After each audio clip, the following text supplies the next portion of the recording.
checked the weather forecast today and I found out that we've got a 100% chance of rain for tomorrow, which is pretty rare in this country. We get about 2 feet of rain a year, so for the most part it's fairly dry. It's a semi-arid part of northwest Texas. But I decided to get out here today and start plowing my food plot and preparing it for this winter. You know, the preparation part is never over when you're doing wildlife photography. And so what I hope this serves as for the wildlife in the area is a food source, mainly white-tailed deer. In about another month or so, when this really comes up, these deer ought to be hitting it all the time. So I came out here today, got it plowed.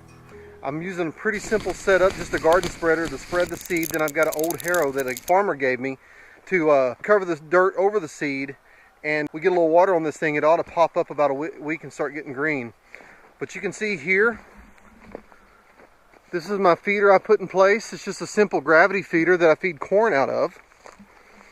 And then the deer will come in here, either eat wheat, eat corn, and then hopefully be in range to photograph.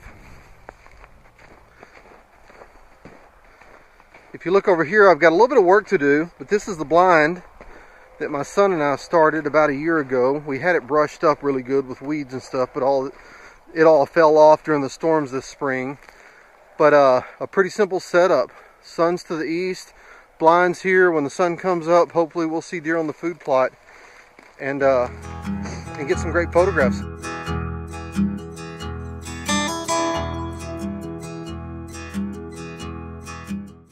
That rain that falls is really important, especially to try to save. So what I've done here is I've installed a water cistern. What happens is rain falls on my metal roof, it'll go down through the gutter. The gutter flows down, or the water flows down through the gutter and has this first flush adapter where all the sediment and stuff and the dirt from the roof can go first. I can empty that out later. Once this bottom pipe fills up, it flows over into the tank. And this tank holds about 500 gallons of water. It's amazing how much water comes off of a roof. But once this tank fills up, you can see here how I've got it plumbed. I've got one valve that comes out straight that once I put the adapter on, I can hook a water hose up to for landscape water. And then the second pipe runs back to the east. And so I've got a pipe trenched all the way underground, and it gravity flows from this tank down to the food plot. There's about an 8-foot elevation change from this tank to the food plot, and so I can gravity flow water down there. That works pretty good if I'm just going to have a small pond down there, which I plan to build to water wildlife through the summer. But if I want to water the food plot and have any pressure, it just wouldn't work, because calculated I get maybe 3 pounds of pressure on the inline. Again, enough for gravity flow, but not enough to run any kind of sprinkler. So what I've done, if you see this building here, this is my well house. And so the well house, I've got water running from a well that's about 150 feet deep. I get about 30 gallons per minute. And so what I've done is I've created a valve box where my water line runs. So I've got a valve in there that I can shut water off going back uphill to the cistern. And then I've created a connection that I can hook a water hose into it. So all I've got to do then is just turn the water on in the well house, and then pump water into the line. It'll pressurize this line, and out at the end I'll be able to run a sprinkler off of it. And so even though if we miss the rain tomorrow, I'll come out here tomorrow, even hook a sprinkler head up, turn the water on, water it real good. The water's free, comes out of the ground, it's good quality water, and I should be able to keep good green food plots all year round. Even in the dead of winter, when nothing else is alive, this food plot ought to be able to attract wildlife of all sorts.